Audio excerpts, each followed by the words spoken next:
Well, I'm going to assume that I'm actually streaming. It seems like I am.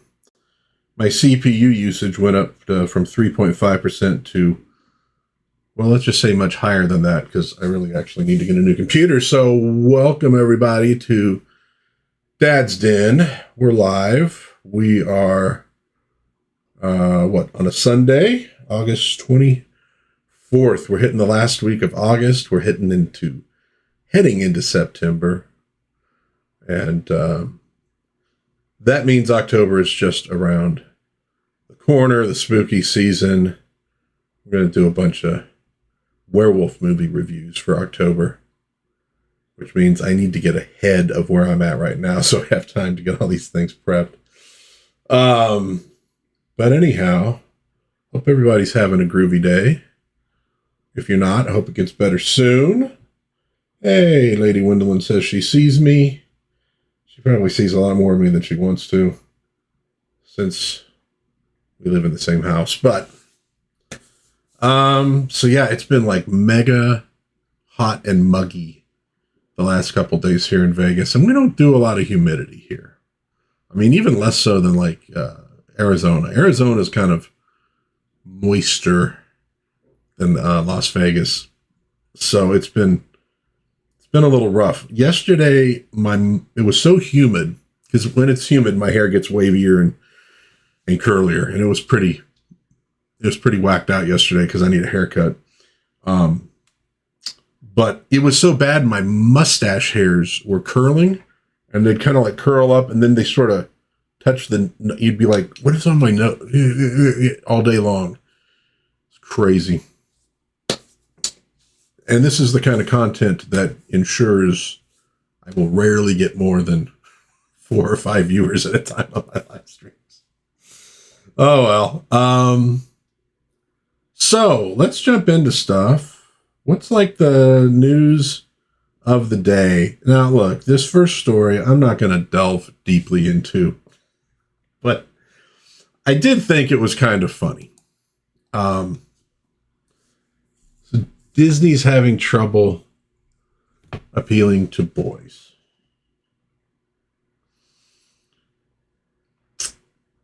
Would this be the same Disney company that over the last decade or so spent billions of dollars buying Marvel Comics and Star Wars?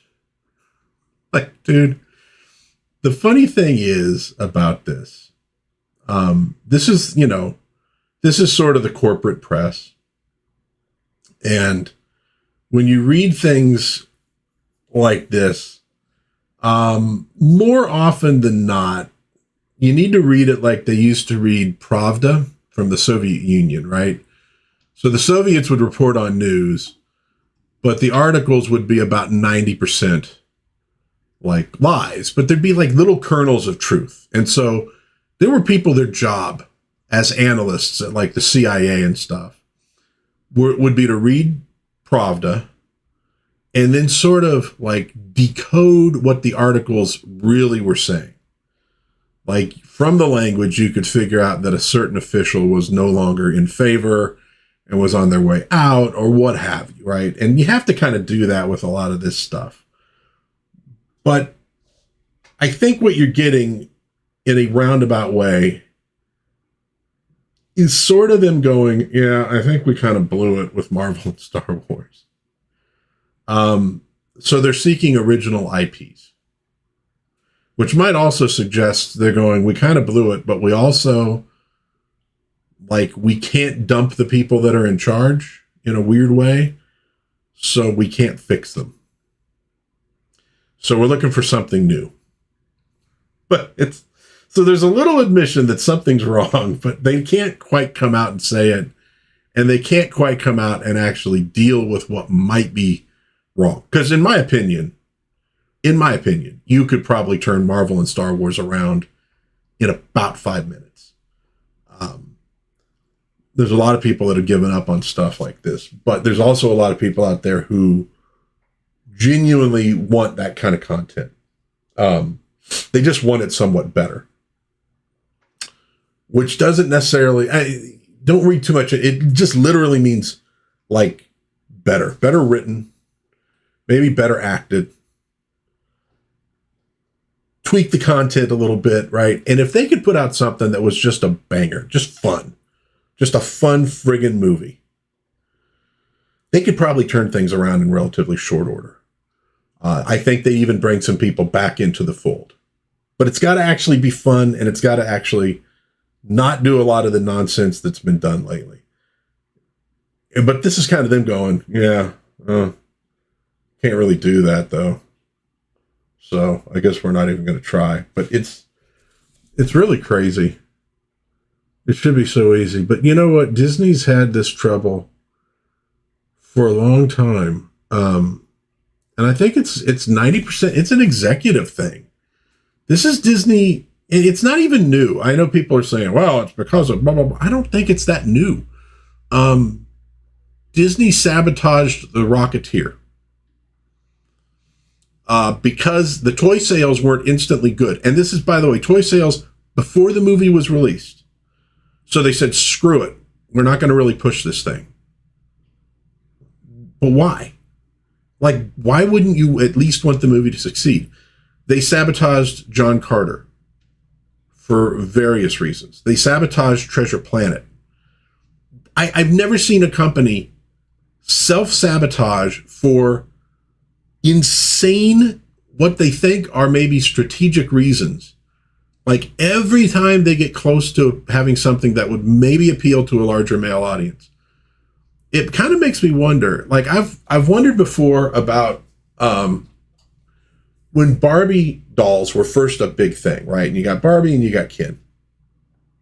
The whole reason that Hasbro was able to get the G.I. Joe figures out there is because Mattel's Barbie division was like not going to do anything with Ken that could appeal to boys. He was subsidiary to Barbie, and that was it. And apparently the Barbie division was so strong, and maybe to this day, you don't, like, within the company, you don't mess with it. You know, it still makes, it's a toy line that still sells pretty damn good. And not just to collectors, you know, which you can't say that about most stuff. I mean, G.I. Joe, Real American Hero, that's selling to collectors. It ain't selling to kids. Barbie, I think, can still do both. So, you know, but that created a market opportunity for Hasbro to produce this 12-inch doll action figure for boys, the military stuff, and you got stuff like Big Jim, and there was a lot of them. Because, like, the Barbie thing was like, it's for girls. We're not interested in the boy audience. And I wonder, is there some element like that within the Disney Corporation that is so afraid that the boy divisions might become more powerful than the girl division, that they sort of sabotage it? I don't know. But it's weird, because I was also thinking about when my daughter was younger, and we watched a lot of Disney Channel.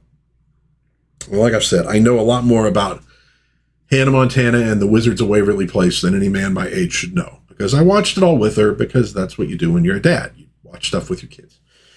And, but they had Disney XD, and that was supposed to be aimed more towards boys. We're going to try to get a boy thing going there.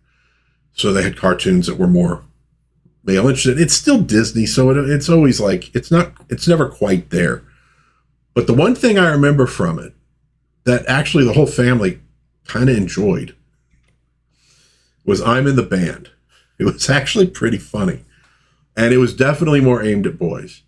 And it didn't really survive. And for a long time, it was hard to even, I think they maybe show it now on Disney Plus or something, but it's just like they won't let themselves succeed with this stuff. So now we need original IPs. And it's like, dude, if you cannot build a major male audience off of Marvel and Star Wars, an original IP is not going to do it for you. There is no way. I think you've got to take a hard look at yourselves and say, we will not allow ourselves to succeed with this demographic in a major way. And let's be honest, though. I was a kid. I was a boy. I love Disney stuff. I love Mickey Mouse and Donald Duck cartoons. You know, there were lots of Disney movies. There was true life adventure type stuff. I liked 101 Dalmatians. I liked Aristocats,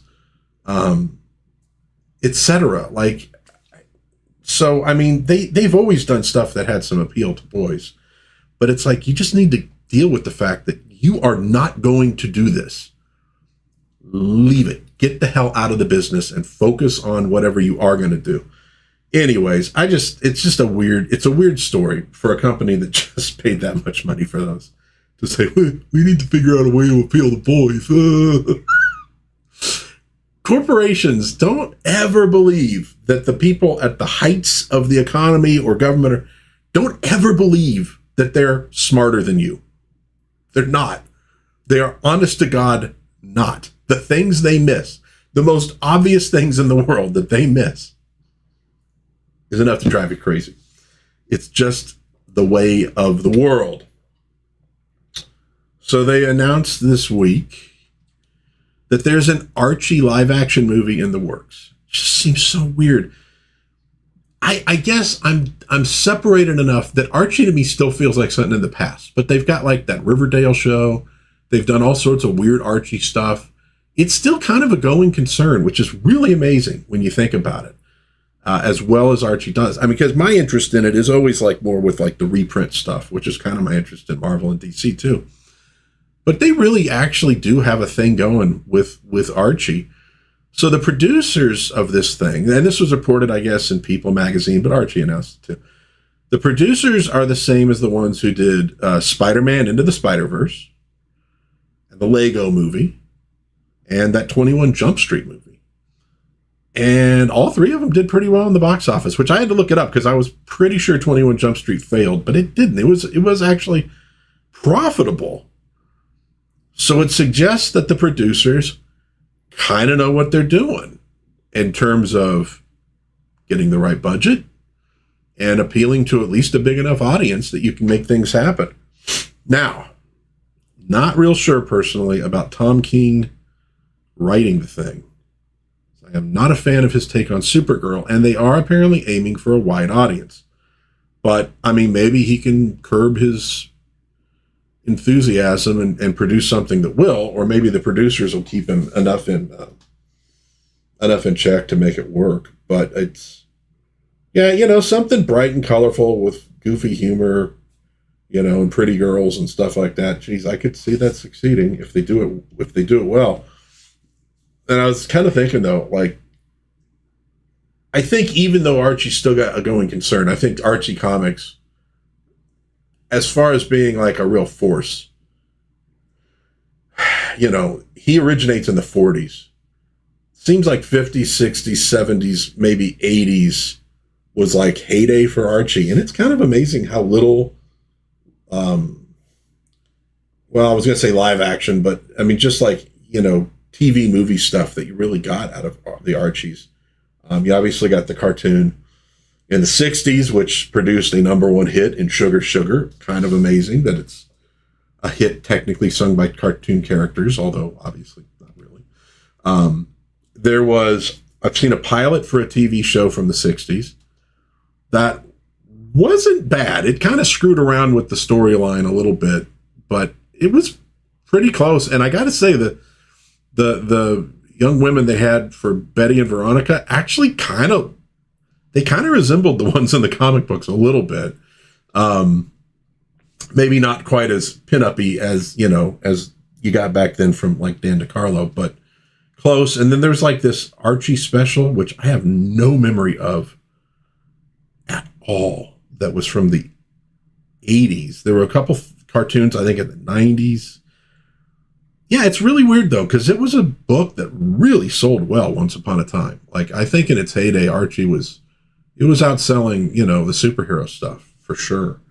It was a little broader appeal, you know, a little comedy and blah, blah, blah. But kind of interesting that it never seems like it blew up in the same way that superhero stuff did, right? You know, a lot more TV series, successful ones with superheroes in them. Adventures of Superman, Batman, Wonder Woman, etc. A lot more superhero cartoons, you know. from the Archie world, you got the Archies back in the day, and you got Josie and the Pussycats, which was a single season, and then Josie and the Pussycats in Outer Space for like a single season. I don't know that they ever had a full-on Sabrina thing until the like early 2000s sitcom.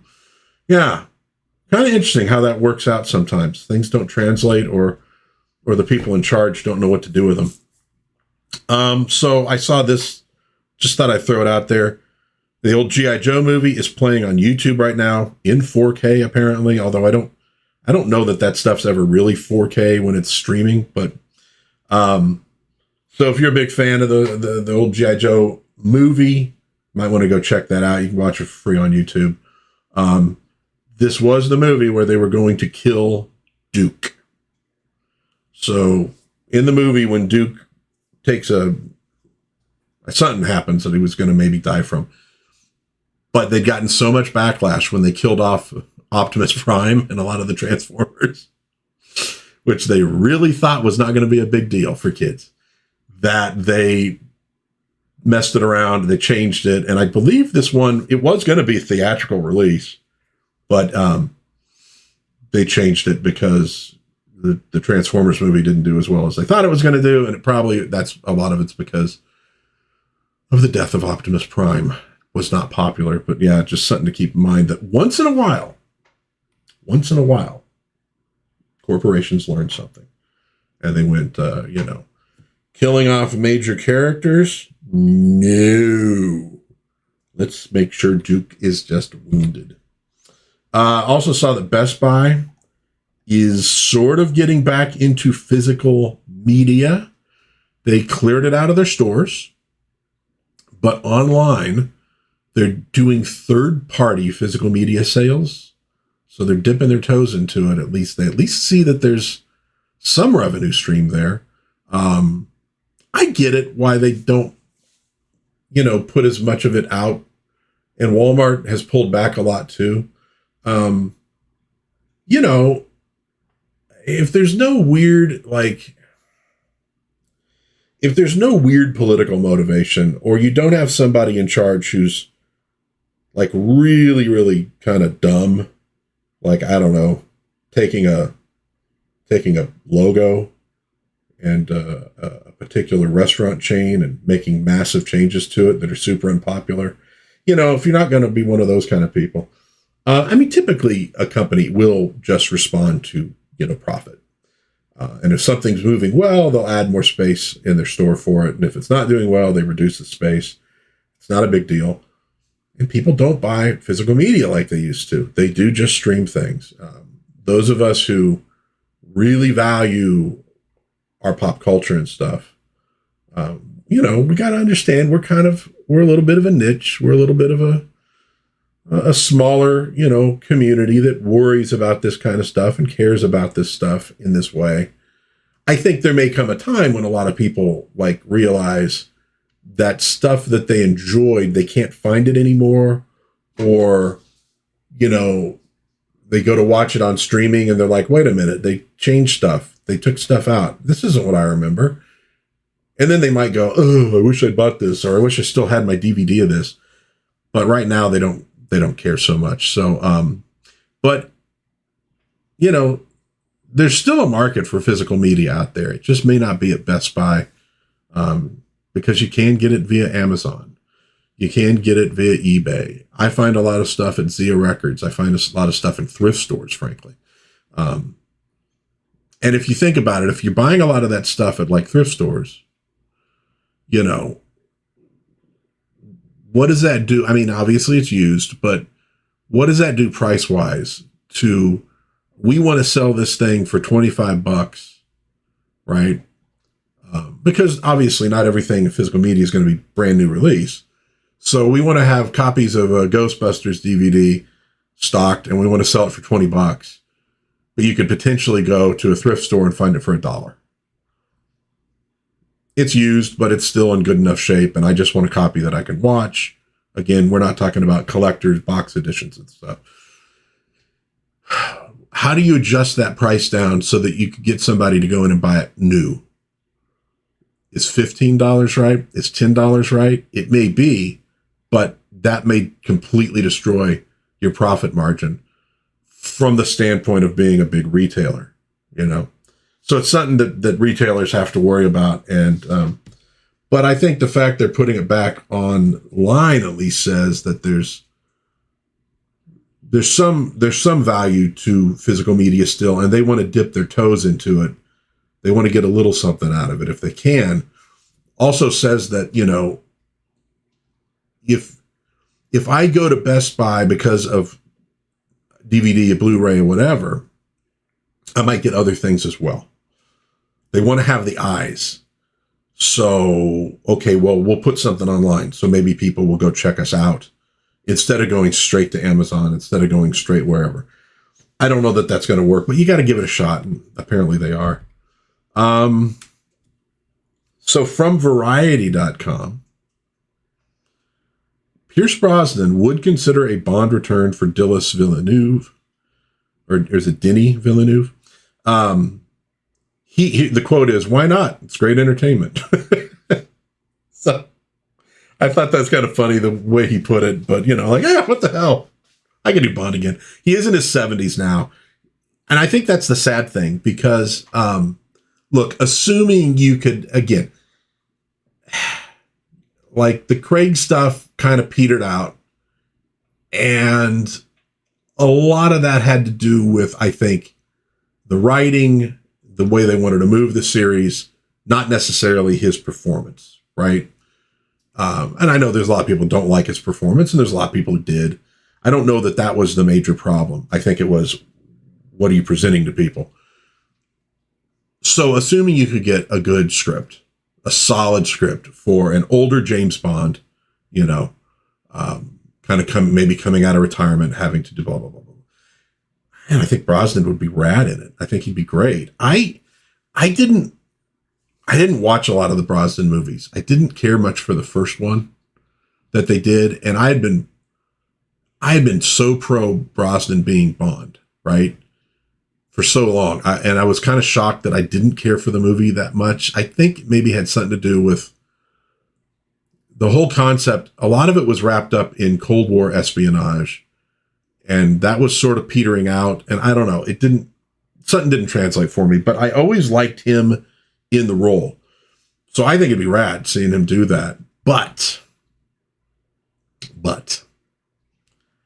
that does not establish a new series. Period. He's in his 70s. You know, if you could if he could just say, I'm only going to do Bond from now on, and you could crank out a movie a year, you still couldn't do that many old man Bond films with Brosnan before he was probably like, done. I think he'd be good for one. But what they're looking to do is get a whole new series going, which means I think there's probably about 0% chance of this happening. And it's too bad, you know, but I mean, there was a time where you could just sort of like, well, let's do a one shot, and he's not going to be Bond, except he will be Bond, you know, but let's just do something where everybody knows, like, okay, technically, you know, we're calling him whatever, you know, Bob Green, but we all know he's really James Bond. And we'll just do the movie as a one shot and see what money we can make off of it. Hollywood seems to have a lot harder time doing that. God, they used to pump out stuff like that. I mean, yeah, sometimes it would be foreign films, but like, dude, Mad Max comes out, and within like a couple years, we probably have about 20 different Mad Max ripoffs floating around out there. Some of which are kind of entertaining and fun to watch. And it seems I have a real hard time with that nowadays. I mean, you do get it like just straight to streaming, but not stuff that would actually get a theatrical release. So anyways, yeah, so there's, you know, Brosnan. I mean, I don't see any chance of it happening, sadly. Given what they want to do, they can't establish a new long-term series with him. And because the character it's not like a Doctor Who where we all know that James Bond is really a code name that's passed down from person to person, like they did in the friggin' Peter Sellers Woody Allen flick, that kind of posited that concept That's not the concept they use. So it really couldn't even be him handing the reins to a new Bond. You know, that wouldn't work either, just because of the way they structure it. It's too bad, though. It is, you know, it'd be nice to just, it'd be just nice to get just fun, good movies, good people in them. Which they exist, let's be honest. I mean, like, I know people right now, a lot of people enjoyed that movie Weapons that's out right now. You know, a lot of people enjoyed F1. A lot of people have enjoyed, well, they enjoyed the Lilo and Stitch movie. There's still stuff comes out that's popular and good. You know, right now, I think right now, just because of how big Disney screwed up with things, and Warner Brothers too, with the superhero thing, which seemed like the goose laying golden eggs that they couldn't kill. I think that's such a topic right now of people just going, how did they do it? How did you manage to screw this up? I mean, let's be honest, appealing to a male audience is pretty easy. It's only hard for Hollywood executives. Like, they were amazed. They were amazed when Star Trek The Next Generation did as well as it did. It was a syndicated show, and it kicked ass. And it was big because it actually appeals to the male demographic from age 20 to 40 or whatever they're going. And you're going like, how is this amazing you? This is the same demographic that has kept the original Star Trek alive on TV for like 20, 30 years after it was canceled. It's a bigger hit after it was canceled than before it was. How is this amazing to you? Right? It was, why did they like it? Why did guys like MacGyver? They like stuff about tech and gear. They like heroes. If you have attractive women involved, that's going to be a plus. A little humor would be nice. It's just not that freaking hard. But they make it hard. God, I hope nobody clips that. Anyways, that's kind of the news that's been floating around. We're going to hit new releases in just a moment. But before we do, let's take Bond off for just a minute. I can't compete with that guy. Look at me, for God's sakes. I'm going to have a picture of Pierce Brosnan, not only in his prime, let's be honest. I can't compete with the guy now. Can't compete with the guy now. Got a couple new things in the den this week. One of them being Yaira, number 3 from Rippaverse Comics, showed up. I gave it a read through last night. Nice continuation of the story. Some interesting stuff there. I'm hot and cold on the art. Some of it I dig. There's panels I dig, and there's panels that I just don't. It doesn't gel sometimes. And I think part of the problem is I think the way the color works on Deborah Carita's art doesn't always translate especially well. And I also feel like some of her art would work better on a much larger scale than it does shrunk down to comic book size. But there's some really cool stuff in here, and the story from the Saskas is really interesting. I might do a full video going through the first 3 issues, because typically I'll do these without spoilers, so folks can go out and buy them and enjoy them and not have the story ruined by me. And this one, it advances the storyline, but so we'll spoiler a little bit on the first 2 issues. But you know, the first issue, we learn that Yaira is she's an alien. She's not from our world. She had come to our world long ago.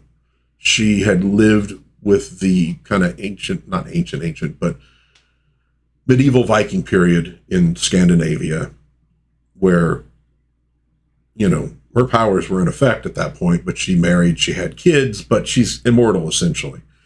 And so, you know, her kids grow up and grow old, and she watches all of this. And so, but she's been around Earth for a long time. You got to figure that she probably has, at this point, thousands, if not tens of thousands of descendants on Earth, you know, and that does play into it a little bit. But her leaving her own planet was an issue. People come to get her in the first issue. She defeats them. We get the introduction of Neptune, right? The god of the oceans, who apparently is also from her planet. So we have kind of an Ancient Aliens vibe in there. And so she defeats the people trying to destroy her, is almost killed in the process, seems to be saved by Neptune, although she kind of comes to and he's nowhere around. So that kind of launches into the second issue where it becomes a search for Neptune. And that means a search for the sunken city of Atlantis. So it's kind of established that that's a real thing in the Rippaverse. And so she's in her civilian identity of this doctor, Sally Riddell. She's part of this Projexis company that's located in Forest Park, which is where a lot of the Rippaverse, it's the city in Texas.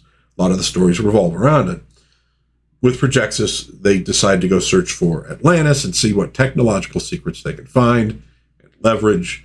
They're successful, but there's skullduggery afoot, and Yaira is dealing with these terrible dreams that she thinks are coming from one of the entities she defeated in the first issue.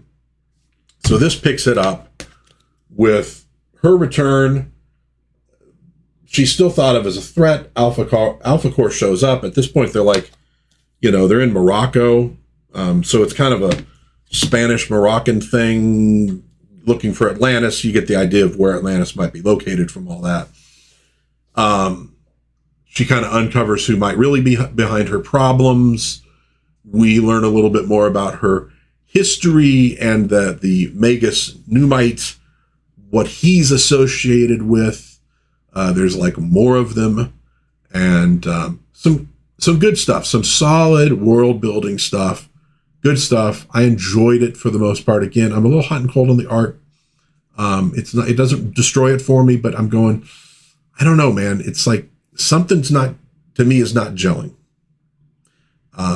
That's just me. But at any rate, overall, I enjoyed it. So I'll stick with the series, I believe, because it's classic comic books. We resolve a little bit, and then we leave some new things out there that have to be resolved. You keep the storyline rolling. Show a little bit of the more pin-up-y sort of art at the end. I got the cover done by Irene Strakowski. Is it? Yeah, Strakowski. Yeah, Strakowski. I got her cover. She has that book Fiendish out. I think it's actually Fiendish number 3 at the moment that she has up on. I don't know if it's Indiegogo or if it's what. It's in a crowdfunding. Well worth checking out. She is an amazing artist. So, but overall, I liked it. I like the storyline. It's interesting. Zaylan gets a mention in this book at one point. So he's got some association with her as well. Interesting character. Really, I don't know, maybe the most powerful character in the Rippaverse. Brian Solari might be able to measure up with her, but she has more powers than he has overall. So yeah, thumbs up for Yaira number 3, thumbs up for the series so far. I enjoy it. It's it just feels like comic books, man. It's the same as with Genuine Comics and Perfect 10. With a lot, it just feels like the comic books that I was used to. That's not a dig against current day. Everybody's into different things. It's all cool, man. It's all cool. But the stuff that I read in the 80s is what I'm most into. And speaking of old crap, I did find a few nice older books at the comic book shop this week. I did a little flyby. No, it didn't see, from what I could tell at least, I didn't see any new facsimile editions out. So didn't buy anything new, but I did pick up a Spider-Woman number 7. This is a series that I started collecting a long time ago, off and on, and I'm trying to round out bits and pieces of it. So it was a pretty good price on a relatively early issue, but mostly what I found was New Mutants in the dollar bin, and that's something I've been grabbing whenever I could. Cool cover there. And yeah, dollar bin you can't really beat. interesting. It was a good series. Good series, and it was an interesting series. But what I really dug, and at the time I was looking at my pull sheet, not pull sheet, just my sheet of, here's the stuff I'm looking for. Here's what I have. Here's what I don't have, looking at the numbers. But this particular issue, when I got home and I'm going through what I had, I'm like, oh, holy crap. That's the first New Mutants that I bought way back when. 75 cents. That would have, and it would have been at 7-Eleven. So I don't know what year, 85, 86, right around in there. Yeah. So that's the one I bought that introduced the New Mutants to me. And I had one time, I'd started looking around, like trying to figure out what that one was. And I looked at covers and it didn't register apparently. But when I held it in my hands, when I held aloft my sword and said no, when I held it in my hands, it was like, oh yeah, holy crap, that's the one. So anyways, yeah, last weekend it was Wonder Woman. George Perez Wonder Woman. Found a whole bunch in the dollar bin. So I filled in a bunch of gaps in that collection. This week it was, oh, there we go. Look at that back. The Wedding of the Year. Yeah, that worked out well, didn't it? Aren't they still trying to right that ship? This is the tricky thing with comic books. At least as we've known them in America.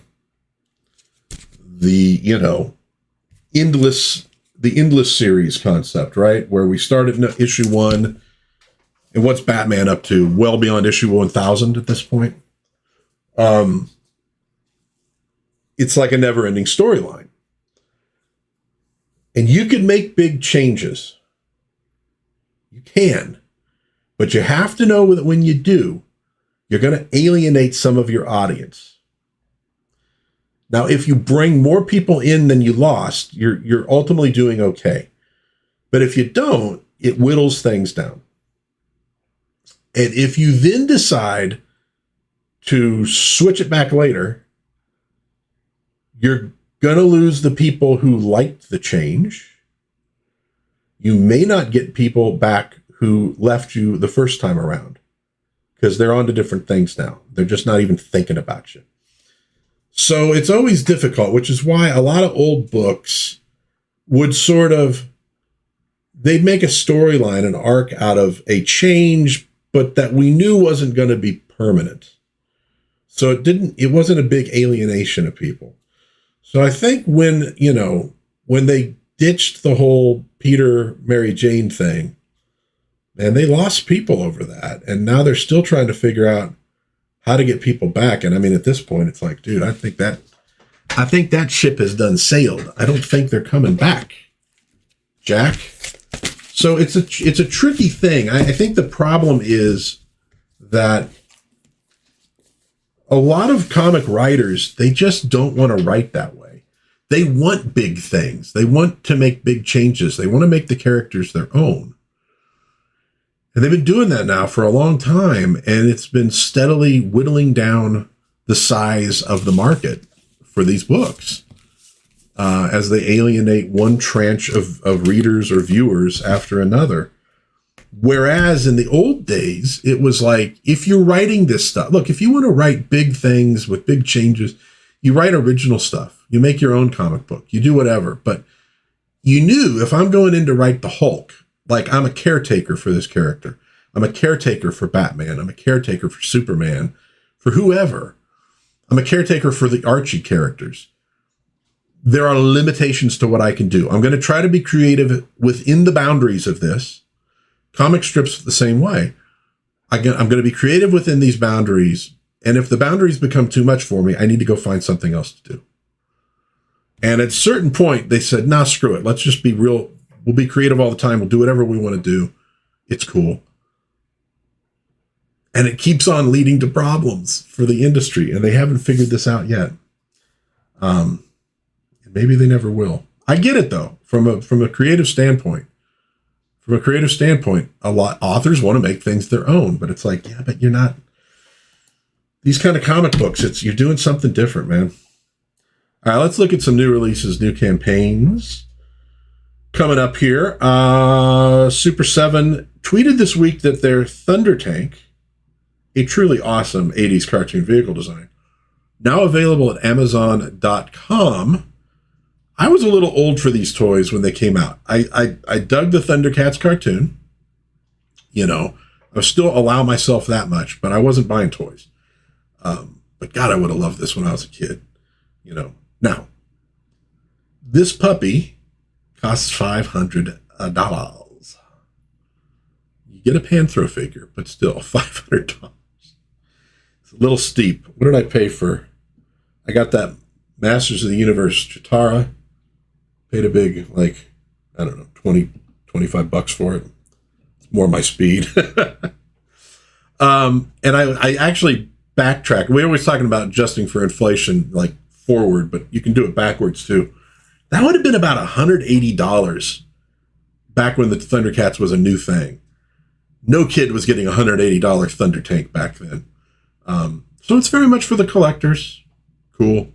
But I wouldn't have gotten it for $180 back in the 80s, and I ain't getting it for $500 now. So if you got the room and you got the coin, God bless. That's cool. Great slice of nostalgia, but whew, not for this kid. McFarlane Toys have their Batman to the Animated Series Harley Quinn and Joker Mad Love figures up for pre-order. $50 for the pair at Entertainment Earth. It could be at other places too. That's the one place I think was linked to in the tweet. But you know, pretty cool. The animated stuff sometimes doesn't translate well to reality, as in a three-dimensional figure, because it was very stylized, especially when they made that switch in the characters and how they were designed. After what, was it after the second season or the first? I can't remember now, but and they look great on screen, but they don't always look that great as three-dimensional figures. Like you look at Joker's arms and you're going, dude, is that like a gorilla in a Joker suit? What is going on? So it's accurate, but it's sometimes that accuracy doesn't work for these things. At any rate, but if you are into those are out there for $50. And speaking of Archie, they've announced their Halloween Spectacular coming out October 1st. I noticed that's a really old school Archie on there. So I don't know if what it's going to have in it. If it's going to be some reprints of older material plus new. But if you're into Archie stuff, coming out October 1st. This is something I saw on Kickstarter, and I really dug the art. This is coming from Joseph Oliveira. It's called Pest Control, a monster hunting graphic novel. Now, the description is Chino and Wang aren't your average monster hunters. They're brawlers, hustlers, and unlikely heroes who have seen it all. Rated for mature readers over 17, 90 pages for $21. But the art was really cool, and I got to be honest, and it's interior. Everybody's got cool covers. They spring for the cool covers. They get big names to do covers. I look at the interior art. If it ain't there, I got to be honest with you. It's got to hit at least a certain standard for me, and Pest Control looked pretty damn good, so you might want to check that out if you're into the concept. I saw Cartoon Logic and Blackhawk Films are putting out Aesop's Fables, the 1920s Volume 1. So this is kind of a deeper cut, I think, for cartoon aficionados. These are coming out November 4th. Now, these are silent cartoons done by Paul Terry. So you may have heard of Terry Toons. They've apparently never gotten a restoration before. They're going to have a Blu-ray out for $20, DVD for $18. You can pre-order it at classicfix.com right now. I'm not majorly familiar with these, but I do like old cartoons. I've been watching the Warner Brothers cartoons. They put I think it's 768 shorts on Tubi right now. So you can watch them for free on Tubi. Starting from the early 30s. And there's a few I've never seen before that are friggin' amazing. It's kind of funny. Like they got a little wild early on. Feeling like some of the early wild Disney stuff. When Mickey was kind of a little bastard. And kind of like the Fleischer stuff at the period that was whacked out. And then they sort of got a little more tame with a lot of these things. And you'll notice, like, you know, Bob Clampett at this point is an animator working under Friz Freleng, but he ain't directing yet. And when Bob Clampett starts directing is when things, I think, start getting a little crazier and where Warner Brothers starts to find its place in cartoons. You know, Disney's kind of got a certain thing snapped up. Fleischer's got a certain thing snapped up. Warner Brothers kind of, I think with Clampett and Tex Avery, started to find its voice and forged ahead and made just amazing stuff. But so this is some early stuff that I'm not that aware of. But if you're into, you know, cartoon history, you might want to check that out if you had not heard about it prior to now. From highdefdiscnews.com. And they're not making this, but they're talking about it. It's good for learning about new releases. The old Teenage Mutant Ninja Turtles movie trilogy is coming out in December in 4K. You can pre-order them now at Amazon for around $99, which is not bad. It's a box set. You know, there's going to be extras and things like that.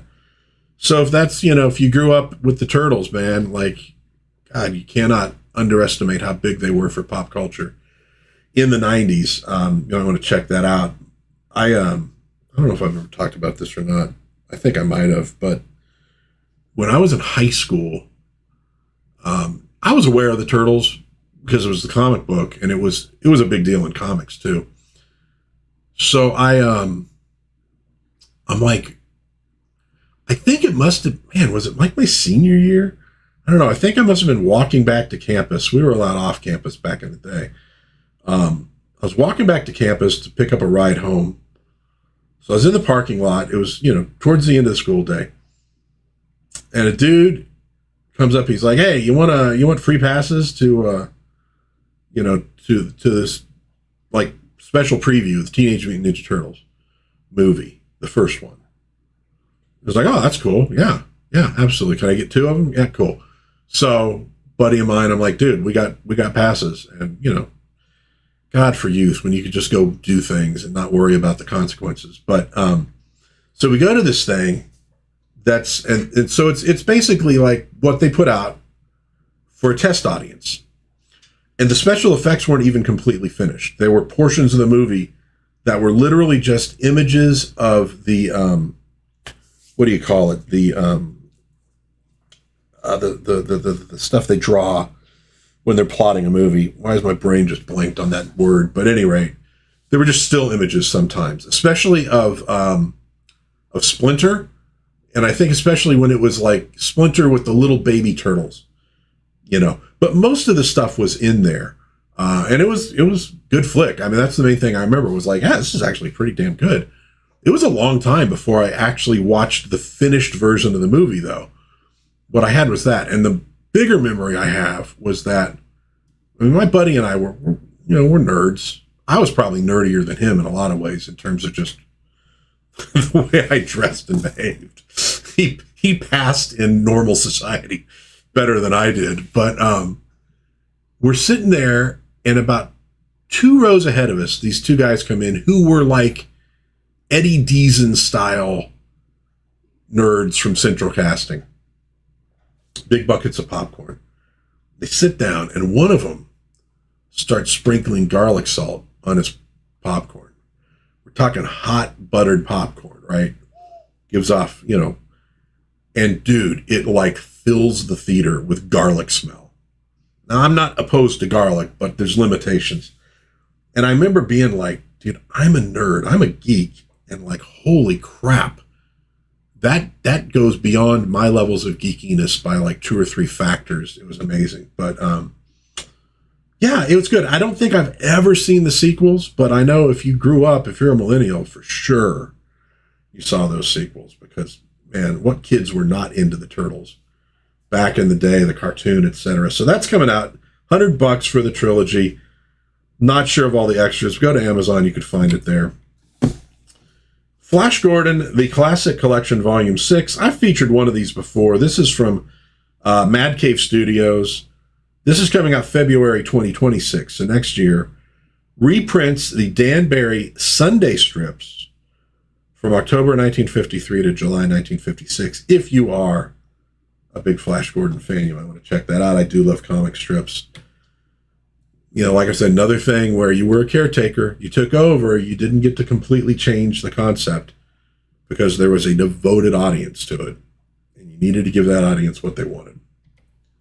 And they understood that back then. Speaking of giving the audiences what they want, Mike Barron and Pat Broderick are launching Bronze Star #2 appropriately on October 1st.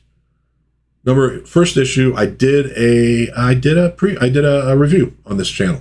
So you can go find that if you want to, spoiler free. But this is a Western with werewolves. Okay. So it's supernatural sort of Western. Good book. Loved the art. I kind of kicked myself because I got the color version rather than black and white. I want to say there was a black and white version. Unless I'm completely screwed up and thinking of something else. But at any rate, the line work is friggin' amazing in this thing from Broderick. If you just plain old love just beautiful comic books, go check out Bronze Star #1. It is some good stuff. So looking forward to the second issue. So that's October 1st. They're going to be launching that. I don't think they have signups out there yet, but those will probably come out pretty soon. All right. Almost done here with these new releases, but the next couple of these, there's some really, really, really, really, really cool stuff. You're going to want to look at this. So I've featured this before. New Wave from Mezco with their 5 points figures for Batman, based obviously on the 89 movie. So I'd seen the images, and I see now that they're out there. You can get them. I think pre-order still technically, but I'm not sure. Yeah, it is pre-order. I'm sorry. I did write that down. $70 for the set. And I'm like going, they're cool, you know, and I just got those Superman figures, you know, they're just out of reach, but that are basically kind of same scale, same concept. And I go, yeah, the 89 Batman, but $70. I'm going, I really don't need them for that. I mean, you know, so we're talking what, 20, a little less than 25 for figures. So, I mean, it's not insane, right? But then I look at what these things actually kind of, what they do. There's a little something special to these babies. Because the first thing was, you're going, Batman, like, if Batman's just got his arms out the whole time, like, it kind of changes what you can do with the figure, right? Oh, no, that's not the case. So with Batman, you got the outstretched arms with the cape, or you got hit the arms down, normal cape. You got both opportunities here, which is pretty cool. And a head change out, and there's a batarang there. That's kind of cool. All right. That makes more sense. But this one got me. They're going like deep dive cool here. The Joker figure, the face changes when you dip it in cold water. So like the museum scene where Vicky Vale hits him in the face with the water, and the flesh-colored makeup is what runs off, of course. She thinks it's the other way around at first, but you get the whole, you know, oh, what a world, blah, blah, blah. So this one, it's that old color change concept with action figures where you change from the flesh tone to the white face Joker. That's pretty damn cool. I like that. And then the henchman, it's two figures in one. So you can convert the henchman. You either got the dude with the boombox, and I swear I cannot remember his name. People probably yell at me out there who remember it, but to the other dude, the black dude with the the chain that was kicking Batman's ass up in the Belfry for a little while, because you don't kick Batman's ass for too long. Typically, even if you're Bane, Batman comes back. But so I'm like, okay, $70 for these figures that have some really cool features, man. That's pretty rad. I'm like, that's not a bad price. I still don't think I'm going to do it. I would be probably more tempted to maybe just to buy the Batman figure as a single if I could get it. But anyway, I thought that's pretty cool stuff, man. Good on them. Good creativity. This is the stuff we like. I think especially as nerds with toys is, it's like we all come up with these fantastic, like, wouldn't it be cool if you had a Joker, the face chain? And I like when these guys actually come through and do this stuff. Shows the creativity, shows to me a little bit of passion for the stuff and not just like, let's crank some crap out. We'll call it collectible and we'll sell it to nerds. All right, fair enough. We'll buy it. But I like when you get that stuff. You go, oh, there's somebody there who's like thinking, somebody there who's trying to do something really cool. I really appreciate that. All right, so this next one, though. Now, this is a pre-order. The Masters comic series. You can see they're going for a League of Extraordinary Gentlemen look for this particular cover. I think there might be alternate covers as well. So this is from Power Comics. This is an omnibus. The Kickstarter is coming September 4th. All right. 360-page omnibus of this comic book. Let's see. I don't know what the price is going to be just for the omnibus yet. But there are add-ons. And they've been trickling these add-ons out via email for about a week or so. And dude, if they can come across with these, it's going to be pretty rad. There's some heavy temptations in here for me. I will admit. So they got a lunchbox, a old school style lunchbox. Good guys on one side, bad guys on the other. The lunchbox add-on says $25, which for a replica old metal lunchbox is pretty good, and that's kind of what surprised me. And I'm going, are they going to be able to do this for sure? Can they? If they can, it's kind of neat. Okay, so, but hold on, but wait, there's more. A Ben Cooper style Black Owl mask. $35. So there's the actual mask. So that at least exists as a trial version. It's real. And you get a box too. So now you're not getting a vinyl costume kid-sized with it, but you're getting the mask with a really cool box. Now, how rad is that? And it makes me think like, okay, $35. Okay, it's a little steep, but collectible wise, could other people be doing stuff like this? I don't know, man. It's pretty awesome. They're going to do a Who's Who style book about the Power Comics universe. $10 for that. I mean, God, that looks like the old stuff for sure. And Treasury Edition book for $35, which is pretty cool. And I love the art, and that's a biggie for me. Can you get the art right?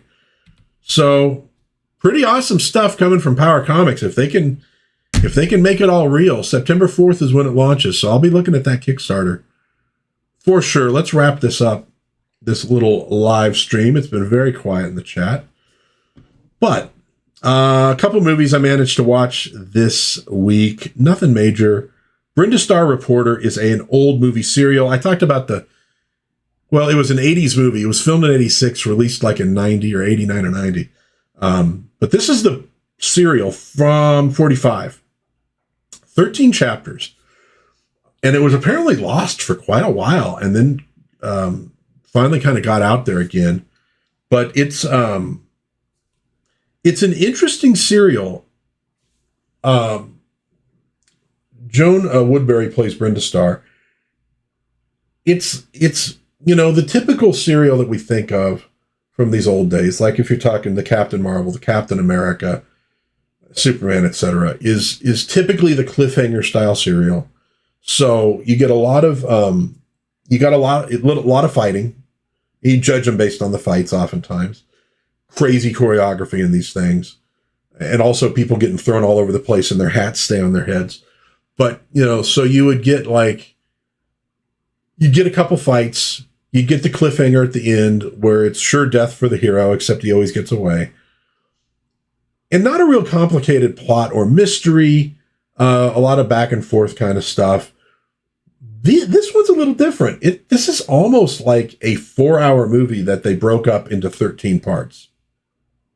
It's her tracking down this whole scheme. There's money stolen from a bank and nobody can find the money. And there's a guy who might find it. And in the first chapter, there's like this building on fire and this guy is trapped in there and yada, yada, yada. But it's kind of like winding down this mystery. It's not real big on the cliffhangers. You sort of get a little cliffhangery thing, but not often in it. It's more like a mystery suspense that they did over 13 chapters. I thought it worked pretty well, actually. It was not bad. You got Kane Richmond, who played the Shadow in a few movies back in the day. He's like this police, lieutenant or captain who's involved as well. But I liked it. And the comedy relief guy wasn't, annoying. Couple little twists in it. It was pretty decent. It's pretty decent. And then I managed to watch Whirlpool from 1950. Kind of a film noir. Gene Tierney, Richard Conte, Jose Ferrer, Charles Bickford. Jose Ferrer is the bad guy in this one, and he's really good. I'm a big Jose Ferrer fan. Anyways, his voice and the way he delivers lines, really good. It's a mystery involving hypnotism and kind of a cool twist. To me, it broke down a little bit at the end. I don't know if it was a flaw in the story or not, but what motivates the bad guy at the end, I'm like going, well, wait a minute. Wouldn't he? Does that make sense? But overall, pretty darn good. Tierney was good in it. Solid little flick. If you want to watch that one, I highly suggest it. And that pretty much does it. I've been super busy this week. Got a couple more videos I got to film today. It's just been a crunch at work lately, but we're starting to get through it. And we'll maybe have a little bit more fun stuff. Oh, I would mention also, this movie was directed by Otto Preminger, who, yes, played Mr. Freeze on the old Batman TV series. Could you imagine, like Steven Spielberg, it would be almost more like Martin Scorsese doing a walk-on as a comic book villain in a TV series nowadays, right? It's just, that ain't happening. But 1966, 7, it happened. Otto Preminger, Mr. Freeze. Wild. He's actually my favorite Mr. Freeze from the series. Anyhow, okay, that'll do it for Dad in the Den live this week. Hope you enjoyed the little show. Maybe found a few things you want to check out along the way. Coming up this week on my channel, Monday, Justice League America number 34, Justice League Europe number 10. We're doing a review of these every Monday as we go through the Justice League phenomenon of the late 80s. We're actually almost to 1990 at this point. On Wednesday, I'm doing a review of the Land of the Lost TV series from the 70s. Friday, I'm going to have a review up, and I've got to actually film it today. That's why I have the box sitting right here, of the Star Trek The Next Generation interactive VCR board game. You might want to check that out. Maybe you owned it, maybe you didn't, but you can check out my review and see what was up with that. Me and wife and daughter played this a while back. It was pretty fun. It was actually pretty fun. So that's coming up this week, and then another live stream on Sunday. Hope everybody has an awesome day today. If things are going rough, I hope they get better. Reach out to folks if you need them. But with that, God bless everybody. Please be kind to one another. Have a little bit of fun out there. Read some comics. Watch a movie you love. Watch some TV. Or just plain go outside and enjoy Mother Nature. I will hopefully see you again, though, soon in Dad's Den of Pop Culture. Bye-bye, folks.